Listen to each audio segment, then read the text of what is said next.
Hi, it's Janet Fitch, and this is Writing Wednesday, and I am going to dedicate today's broadcast to Kate Braverman, who was my teacher, muse, inspiration.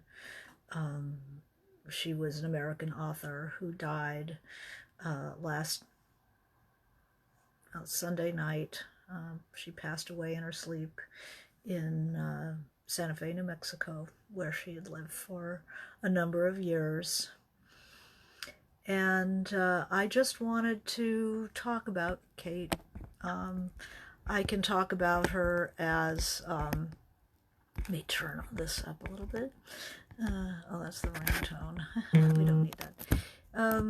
I want to talk, about Kate as a writer, as a teacher, as a woman. And these are just first thoughts because I'm still kind of reeling from just knowing that she is not in the world. I have not talked to her for a number of years. That's the personal level. Writers live on many levels. I guess that's the first thing I wanted to talk about. Writers live on many levels. We are people, and with all our flaws and our ridiculousness and our, um, you know, vulnerability, weaknesses, strengths, personal strengths. And that's on a different axis than our writing. I've talked about this is whether you ever want to meet your heroes. Well, be careful because we often save the best of ourselves for our work. And Kate was a very complicated person. She was so brilliant, so funny. She was, she had a laser-like apprehension of the world. I mean, she was quick and she was deep, and it was a privilege to know her, a privilege to have worked with her. I want to talk about her as a writer first because that's why I was attracted to her, to work with her. If I could possibly work with her, it just seemed like it was impossible. I had gone to see her read from her second book, Palm Latitudes, which was probably, she considered it her magnum opus. And I can't do all this flipping around of the camera, it just takes too long. So you'll just have to read this in a mirror or something. Palm Latitudes, she considered it her magnum opus. She worked in the field of, if you can imagine at the time when I was starting to write, in the 80s, it was a time of Raymond Carver. It was a time of minimalist fiction, very spare, very, very masculine. And I was somebody who was coming from my great love of Anais Nin, of Didion, who was a minimalist as well. But, I loved a big sentence, beauty in the sentence, Faulkner,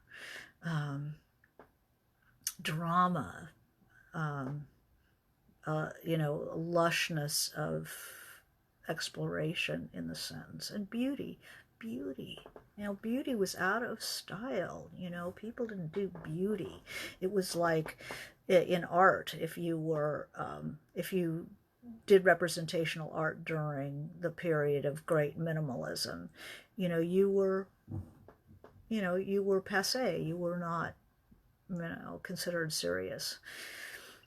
writer, consider, you were out of the conversation of art. And in writing this, there was this period as well. And Kate came out of left field. Hey, Lisa. We have another person who studied with Kate on with us right now. She was somebody who loved beauty, who loved the theatrical, the dramatic, the exaggerated color and heightened senses. And I just loved her. I read everything I could get my hands on. This was the first book of Kate's that came to my attention was Lithium for Medea. You don't see this is the first edition. And the second, a more recent edition, has a foreword by Rick Moody, which is very good, impressionistic. But it was an LA that I had not seen on the page since Fonte, but with this powerful poetic sensibility and a very feminine sensibility. And the sheer beauty of the writing, and there was a mesmerizing sense of doom, which I loved, of course, as a young person, because I felt it. I grew up here. I had the LA I knew, I saw nowhere, and I certainly saw myself as a very, as a person full of feelings and a kind of romantic sensibility and a love of beauty myself. Growing up in LA was a very intense and full of contradiction, full of a very strong love-hate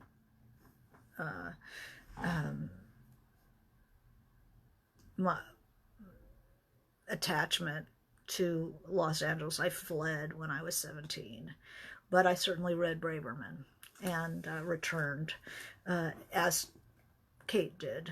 And her descriptions of her family life, you talk about a tough mother-daughter situation. In Lithium for Medea, it's a very tough mother-daughter situation, narcissistic personalities, drug addiction, and such a granular feel for the internal life, which I know Nin would have super appreciated. I just thought I'd read a little bit from the beginning. Everything requires an explanation: name, age, sexual persuasion, occupation, incarnation, marital status, addictions, past arrest, notes, conviction. There was a sound. Water. I was running a bath. It was good to be liquid. I didn't have skin at all. I had the gleam of a fish, the fine etched scales and gills. I knew the soft channel down. I could burrow into the blue weight. I could wear white caps embossed across my back, a kind of spine. I could eat anything and breathe underwater. So she's in the bath and she's gonna shoot up. There's a lot of drugs in this, so if you have triggers, there's a lot of them in here. But she was so able to capture these kind of watery states or fiery states sometimes that were very, to me, just resonated as Anais Nin's did. Her world, it was a very internalized world that then was scrim, and then she looked out at the world through it. Very, very beautiful. So her sense of internal states was very strong. Here's just the second page of Lithium from Medea, my life was a set of parallel worlds. Each world had distinct rules and personalities. The chemistry, mathematics, and history were different. The basic elements, evolution, and development were all as intricate and absolutely different as the life on a carbon-based world might differ from a world built on methane. My parallel worlds were wide and smooth and clearly marked. The atmospheres were mutually lethal. There could be no collision course. It's your father, Francine said. This is her mother is calling her while she's just gotten high.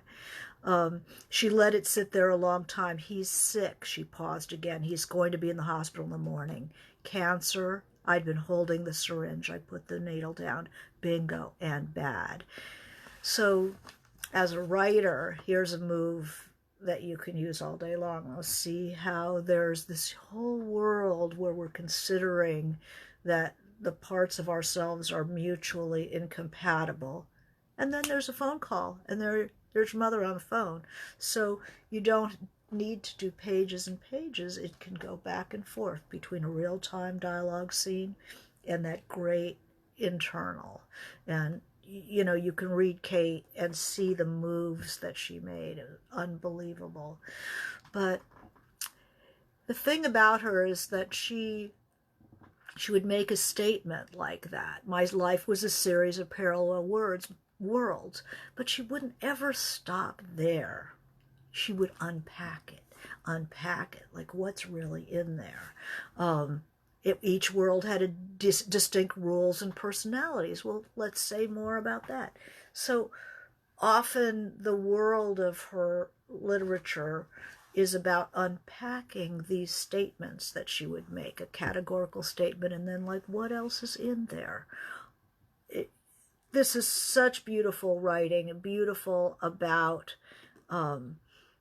that internal world, the way she turns on a dime to go from that internal kind of poetic lyricism into a live scene. Boom. It just takes your breath away. It's so good. And her understanding of Los Angeles was amazing.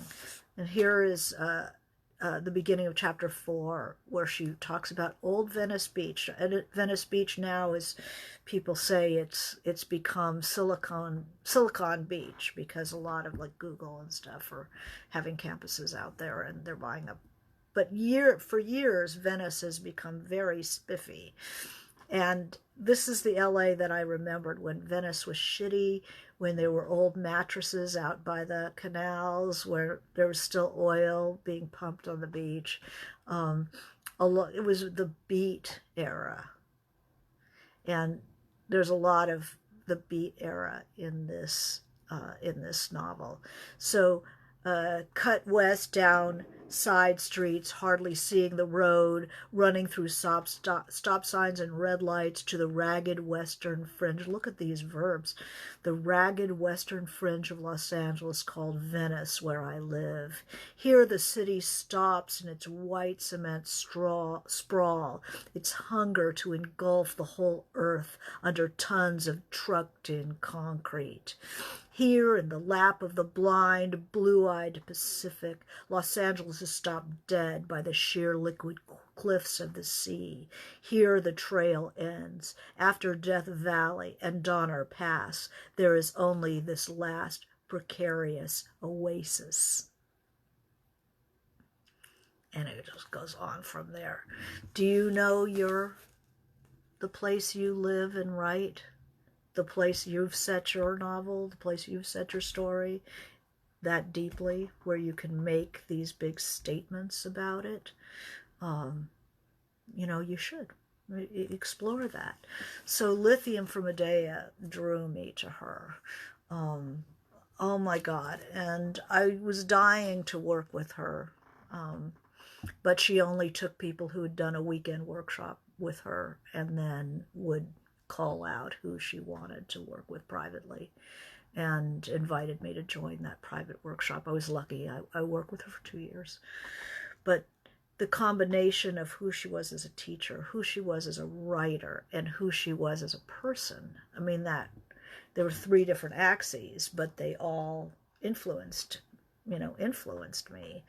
I think that you can't maybe understand the rest if you don't understand who she was as a writer.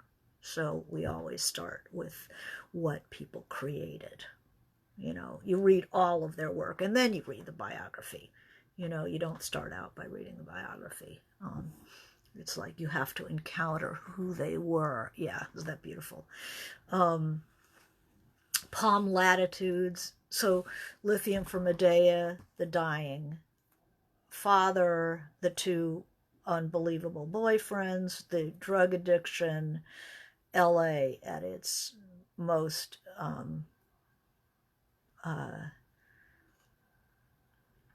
cancer runs through her fiction. Her father had cancer when she was growing up, and she lived in that kind of a household. Mother-daughter problems rife, so obviously I was drawn to that. When I started working with her, she had just finished Palm Latitudes, which is the point of view of three women as if they were outgrowths of the city themselves. I know in Durrell, thank you, Lorraine. Yeah, she's just died. I'm still like trying to process it. Palm Latitudes is a story of three different women who are almost outgrowths of LA, like aspects of Los Angeles embodied in three women. There's a prostitute. There is a bitter housewife, and there's a bruja. There's so it's all the characters are Mexican or Latinx, and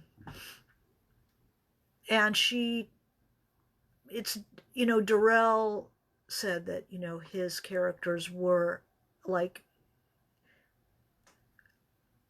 avatars of Alexandria.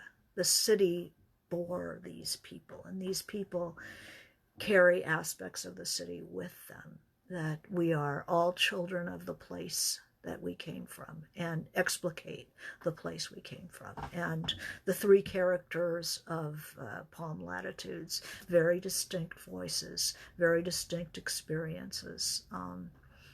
It is a triumph of a book, and it's incredibly poetic, and people who can't deal with the lush language and lush imagery and over-the-top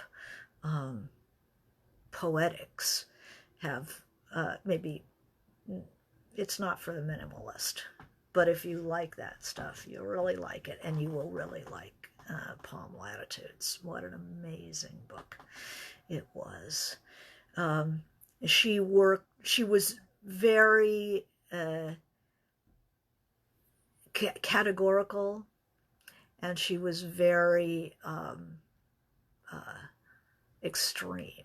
So her idea of, she finished that book in a state of collapse, and they had to take her to Cedars and hook her up to a morphine drip, and that's the way to devote yourself to work. So she was very extreme, but on the other hand, her absolute dedication to the art form was infectious working with her.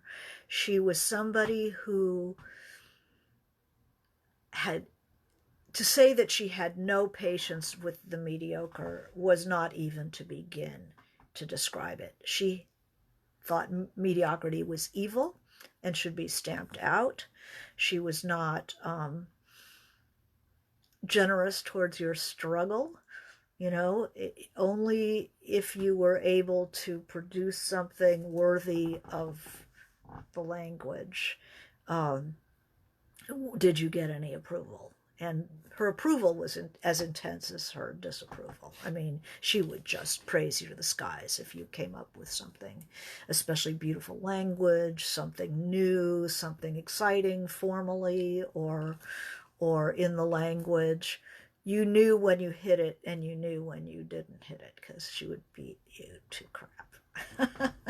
I don't teach that way, but I've got to say that to work with somebody who so valued her art form and literature that she was going to defend it against you if you weren't trying hard enough, and if you weren't absorbing the lessons, and you weren't absorbing the lessons of the great literature that you were reading. It was like boot camp. It was like an apprenticeship. And it depended how bad you wanted. A lot of people fled. A lot of people, just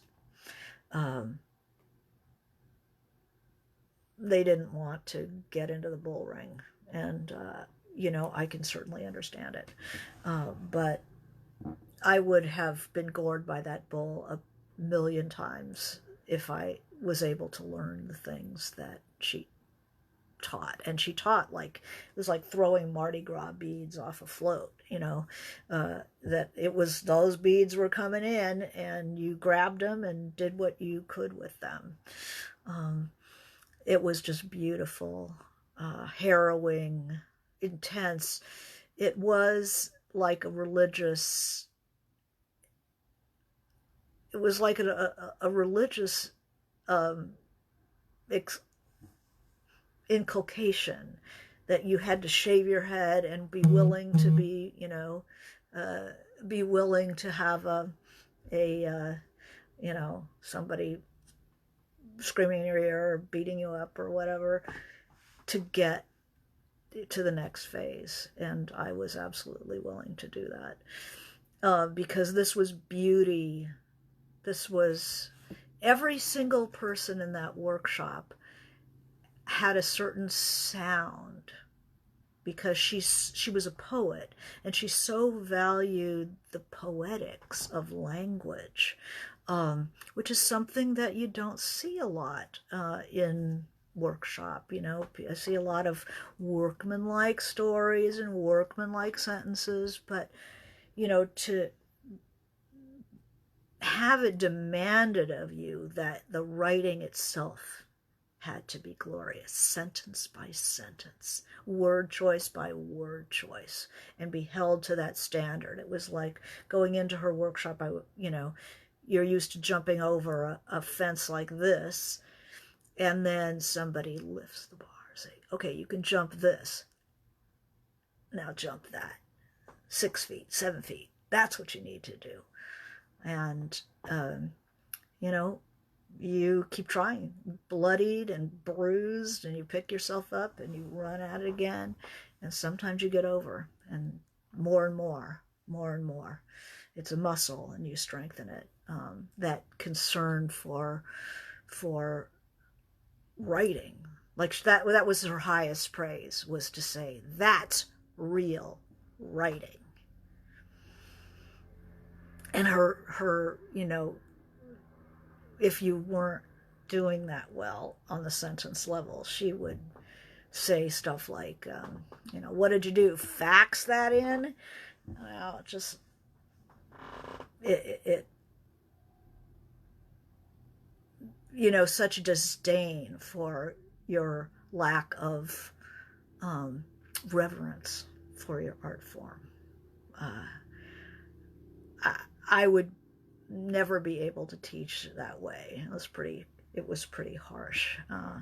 But the love, that intense love of literature, it wasn't a job for her. It wasn't, okay, I'm teaching, 3 hours or whatever. It was, she had to either defend literature against you and what you were, your pathetic efforts, or to make sure that you cleared that bar. If you were going to do something, you better really contribute to literature and respect it. And that kind of absolute dedication was something I so admired, and I really lived it. I really took that in, on a cellular level, that it had to be that good. Oh God, I mean, I have so many of her books. She did a wonderful, this is a mother-daughter novel, Wonders of the West, which I thought was glorious, and there were some terrific passages about Los Angeles. Here's just a taste of this one. My name is Jordan Lerner. I'm 17 years old, and the most beautiful words I know are Sybil Brand and Camarillo. This is very LA. Sybil Brand is the women's prison downtown. Listen to the rhythms of this. Camarillo is the state mental hospital just across the county line. That's where they send you when you have too much clarity, when your mind refuses the wire fences, when you find yourself walking through the gate and are never going back. I'm intrigued by the sound of these names. I have a sense of destiny and recognition. This set of possibilities is sculpted in my genetic code. As Roxanne would say, I feel like I have a reservation. So this is something else I wanted to talk about. One of the things about Kate was that she would make statements without qualification. There was no, I think this, or maybe this. And it was funny, I taught at a woman's, or I led, how did we say it? Facilitated group of writers at a women's writing conference. And everyone was invited to give a presentation about their own work and what they had done. And I'll tell you, every single woman who, and this is a feminist thing, every single woman who got up there to give a speech started by apologizing. Every single one. And that's the Kate Braverman had no problem just making a categorical statement, and you could disagree with her, you could think that she was full of shit or whatever, but there was no qualifier. There was no apology, and there was no, well, maybe, or it seems to me, from my point of view. I mean, there was none of that.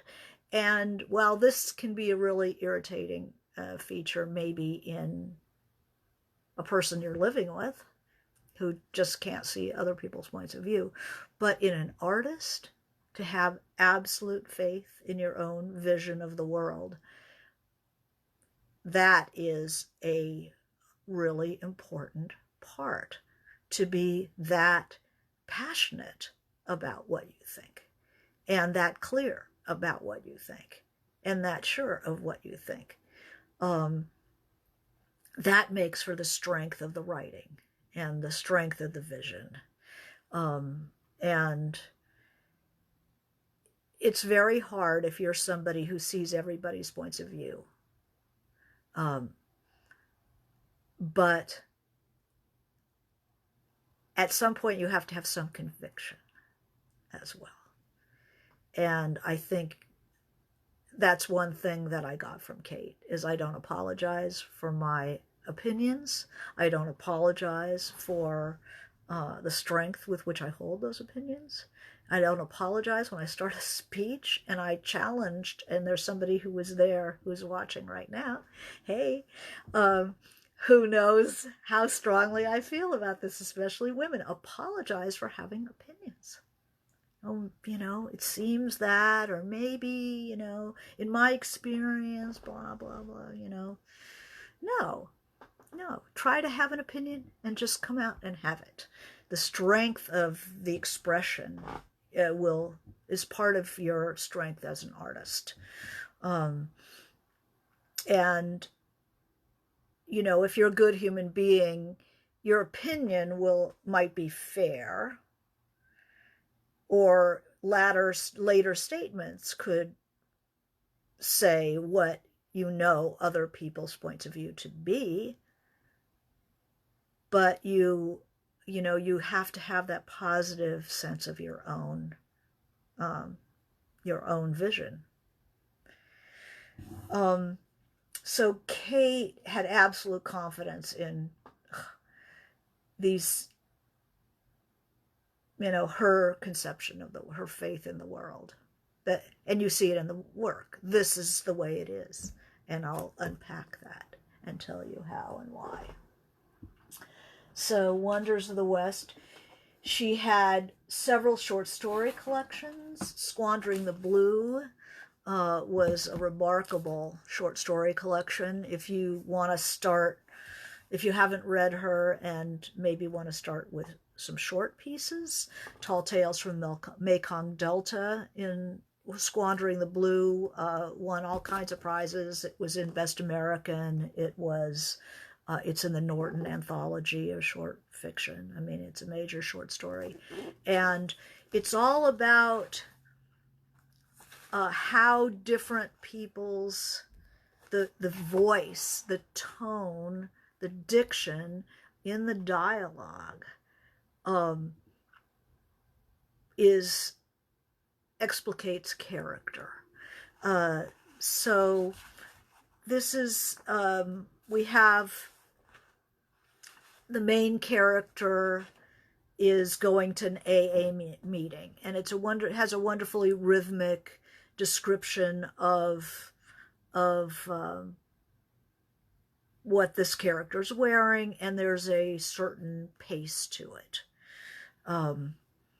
Kate was big on you should walk while you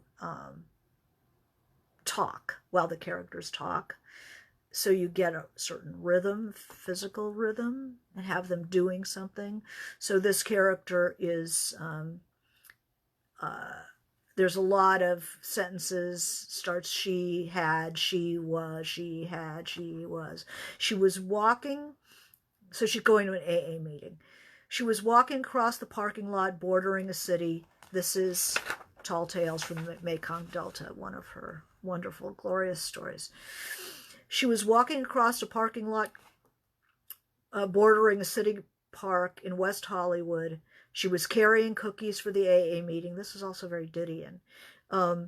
She was in charge of bringing the food for the meeting. He fell into step with her. He was short, fat, pale. He had bad teeth. His hair was dirty. Later, she would freeze this frame in her mind and study it. She would say he seemed frightened and defeated and trapped. Cagey was the word she used to describe his eyes, how he measured and evaluated something in the air between them, the way he squinted through hazel eyes as if it had nothing to do with the sunlight. "I'm Lenny," he said, extending his hand. "What's your name?" She told him. She was holding a bag with packages of cookies in it.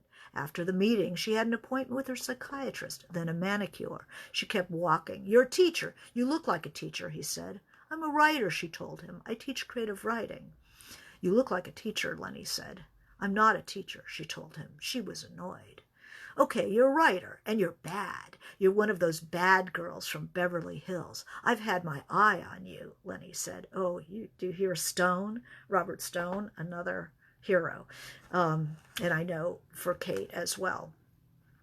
She didn't say anything. He was wearing blue jeans, a black leather jacket zipped to his throat, a long red wool scarf around his neck, and a Dodger baseball cap. It was too hot a day for the leather jacket and scarf. She didn't find that detail significant. It caught her attention. She touched it briefly and then let it go. She looked but did not see. Okay, there you're getting some foreshadowing. Very neat. She looked but did not see. They were standing on a curb. The meeting was in, and you can't do that in first person. She looked but did not see. They were standing on a curb. The meeting was in a community room across the boulevard. She wasn't afraid yet. So Stone. "Do you do drugs? What do you do? Drink too much?" he asked. "I'm a cocaine addict," she told him. "Me too. Let's see your tracks." "Show me your tracks." Lenny reached out for her arm. "I don't have any now." She glanced at her arm. She extended her arm into the yellow air between them. The air was already becoming charged and disturbed. "They're gone." "I see them," Lenny told her, expecting her arm, turning it over, holding it in the sunlight. He touched the part of her arm behind the elbow where the vein rose. They're beautiful. But there's nothing there, she said. Yeah, there is. There always is if you know how to look, Lenny told her. How many people by the door? How many steps? He was talking about the door across the boulevard. His back was turned. She didn't know. 4 steps, Lenny said. 9 people, 4 women, 1 old man. Look, I see. Oh, boy. So the insistence of Lenny, gives you something of his physicality, something of his attraction. They track. Good dialogue happens between people who get each other's signals, and they're tracking already. She loved Didion, she loved Robert Stone, and you hear them both in the story. For people who have this problem with the agony of influence, you know how I feel about that. I just absolutely do not care about that. I think that we absorb influence like a grapevine absorbs minerals from the soil. And, too bad if you have no soil, if you are being grown in a hydroponic garden, hydroponic tank or something, it's not going to be as interesting as a really interesting terroir. So steep yourself in the writers you love and allow the influence. So Tall Tales from the Mekong Delta is one of the greats. Squandering the Blue, this is an excellent example of Kate, that beautiful writing. Another fantastic story is in Small Craft Warnings, short story collection, called Pagan Night, which is a story about 2 young drifters. And this is harrowing. I think this one awards, trying to remember which one. I think it was Best American. It was Best American, 1991. Sometimes they called it forest or sky. Sometimes they called him river or wind. Once, during a week of storms, when she could not leave the van at all, not for 7 consecutive days, they called him Gray. The baby with the floating name, and how she carries him, and he keeps crying. One rash after another, coughs, seems to shudder and choke. It is a baby of spasms, of a twisted face turning colors. You wouldn't want to put his picture on the baby food jar. You wouldn't want to carry his picture in your wallet, even if you had his photograph, and she doesn't. Of course, Dalton never wanted this baby. Neither did she. The baby was just something that happened, and there didn't seem to be the time to make it not happen. They were on tour, 2 months of one-nighters between San Diego and Seattle, and when it was over, the band broke up. When it was over, they got drunk and sold the keyboards and the video cameras for heroin. Then they were in San Francisco, and she still had the apartment. Later, they had Dalton's van. This story is not going to turn out well. We talked about openers, how to open a story, how to open the foreboding of what's going to happen to a baby named anything that passes by. This is a great story. What else do we have? Early poetry, Milk Run, and that's what she looked like. The baby poet. Such a good poet. That's where all this literature comes from, is the poetry. Here's one called The Curse, because she wrote about the body, a woman's body, before people wrote about that. This was like, God, Momentum Press, $3. I love this. You can all, getting people's, this is 1977. The Curse. The Surgeon General is right. I could not run the country today. Rita Hayworth goes on safari and never gets her period. Sophia Loren and Elizabeth Taylor are lost on the Amazon, in rafts, in river rapids, never needing a Tampax. Always ready for Robert Mitchum to give it to them. Maybe they can run the country. Today I cannot run my household of one. My head and cunt feel huge and empty like the Oakland bus station at 3 a.m. Gray tiles tracked with old mud, styrofoam cups, cigarette butts. I am useless, full of splinters, red clumps of primordial ooze, fuel from my baby cauldron. I imagine I am in 8th grade, a wallflower again. I sit in the park by my house, wounded and smelling, crying, missing my mother, thinking all morning about money, while my belly churns like a tide pool, struggling with birth and death. 1977. So these are our mothers, and Kate especially. She was there. I love her work so much, and you learn so much from the poets become novelists become poets, it's all one dream, and it moves back and forth like water.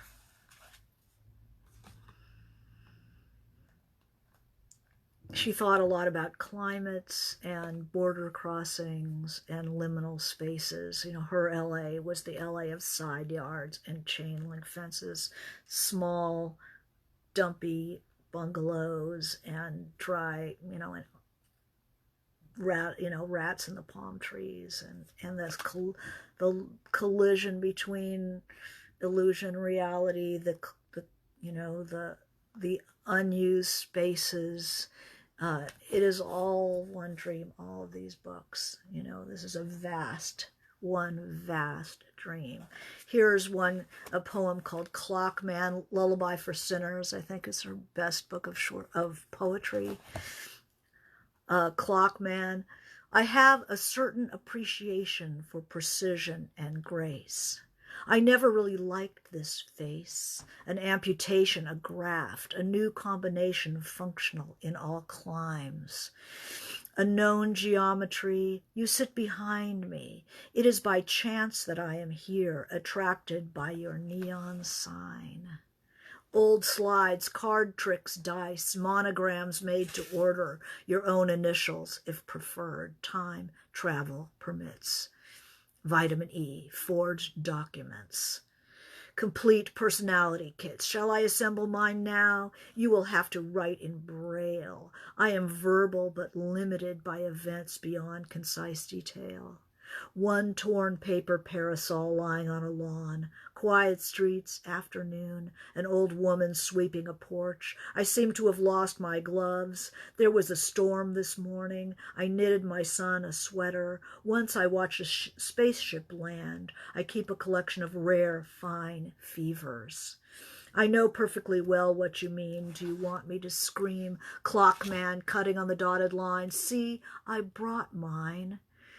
Under the dress, across the flesh, I can meet you in the parking lot. A country setting could be arranged. Here are scars from the last incision. I never killed a baby. You confused me with some other lady. And now, about the prescription.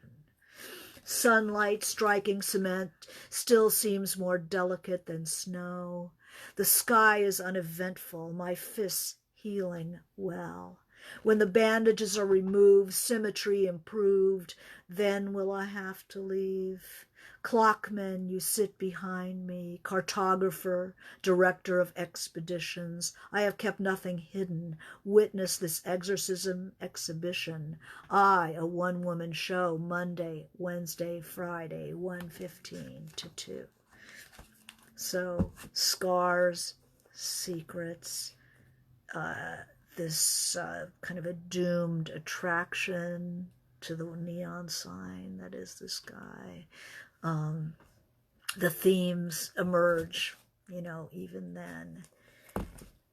She had a memoir, what she called an accidental memoir, frantic transmissions to and from Los Angeles when she fled Los Angeles to move to upstate New York. after that was when she pulled the plug on the workshop that I'd worked in and pulled her plug on LA. And yet it was always there. It was her daughter in the obit in the LA Times said that Los Angeles was her North Star.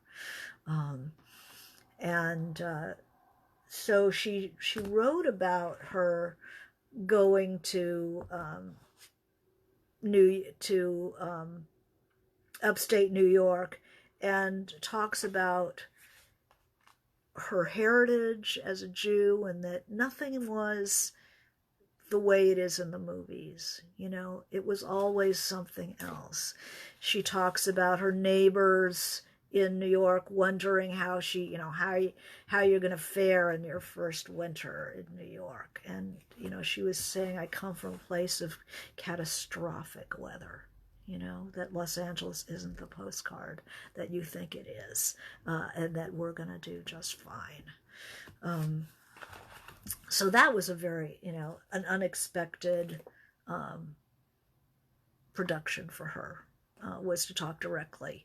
But it's all part of her oeuvre. One's memoir, especially a poet's memoir, is going to be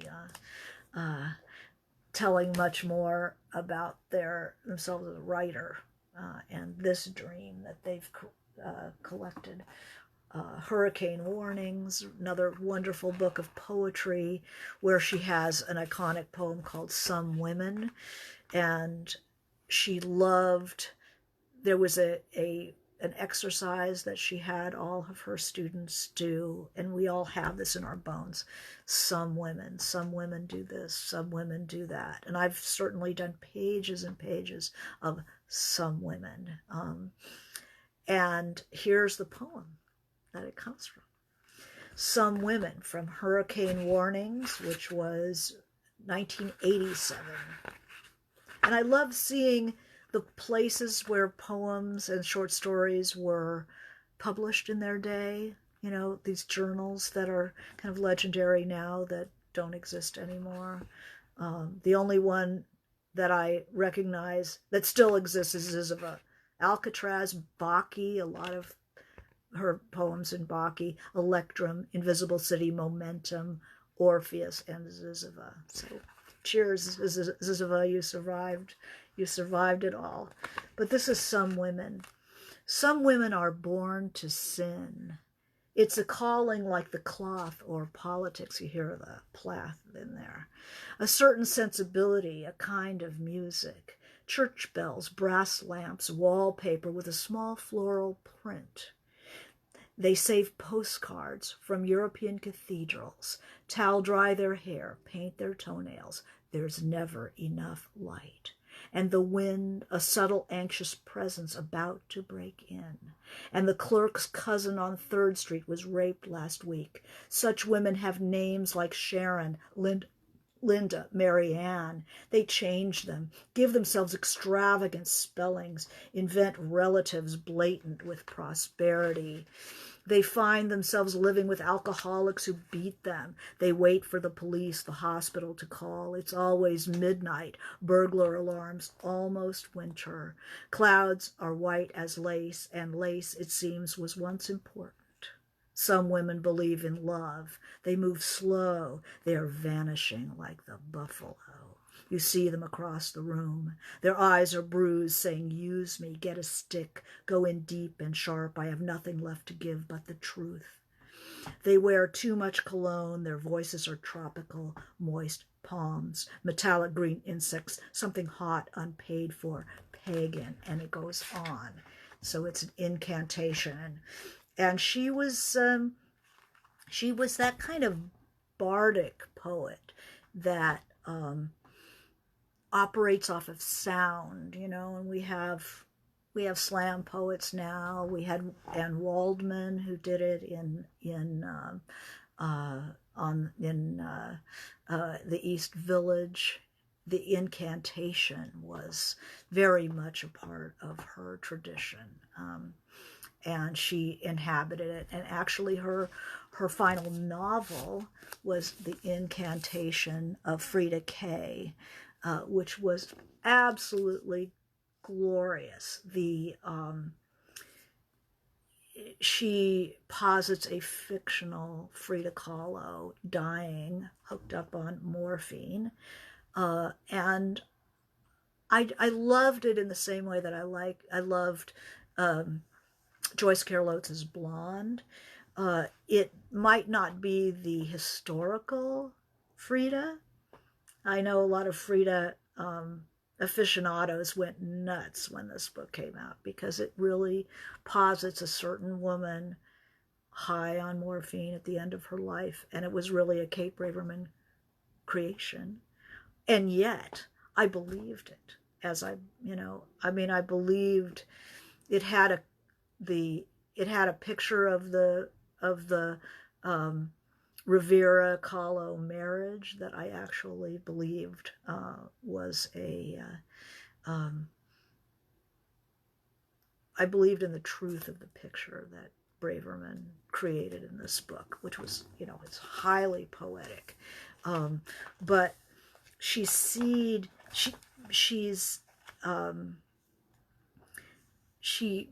posited that it almost became like a sideshow, and Frida, there was the relationship, and then there was this personification that they enacted that I thought was it was so good.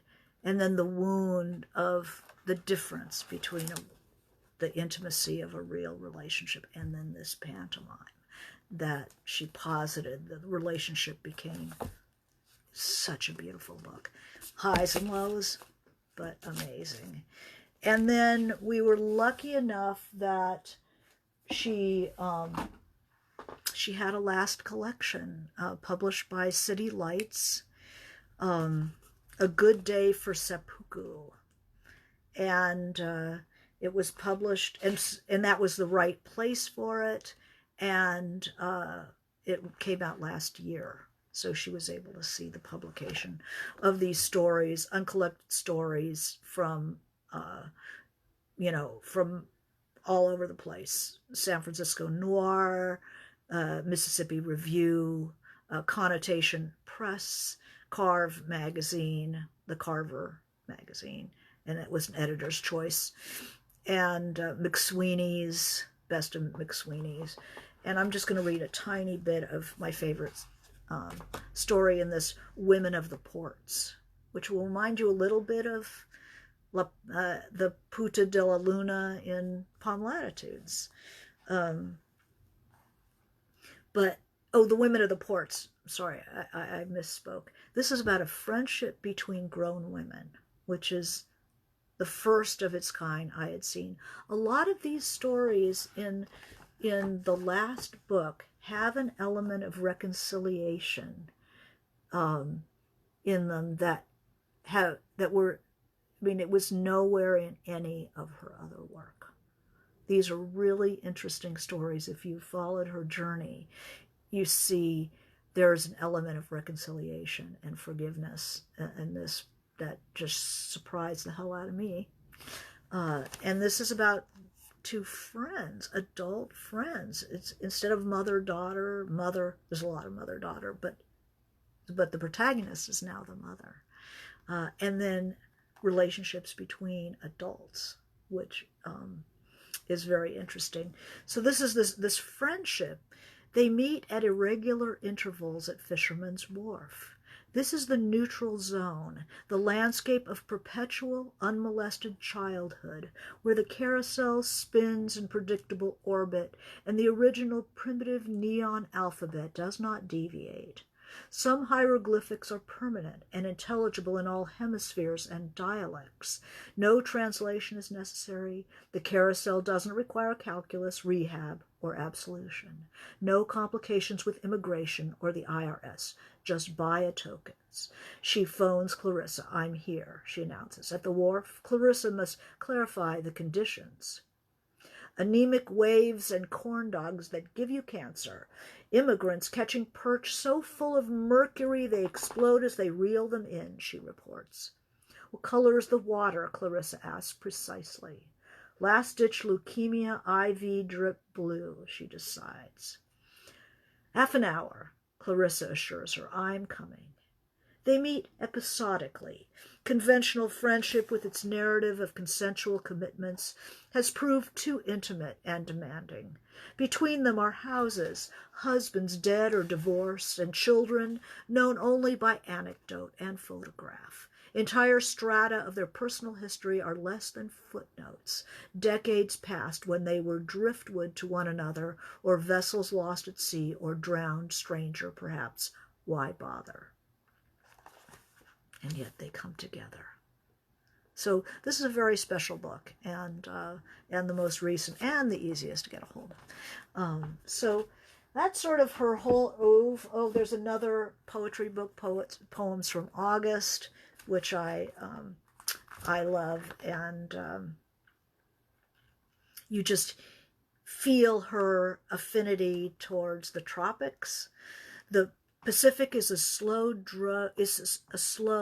drugged and electric blue beyond blue of all the distilled clarities. You return to it like opium. No time has passed. All is forgiven.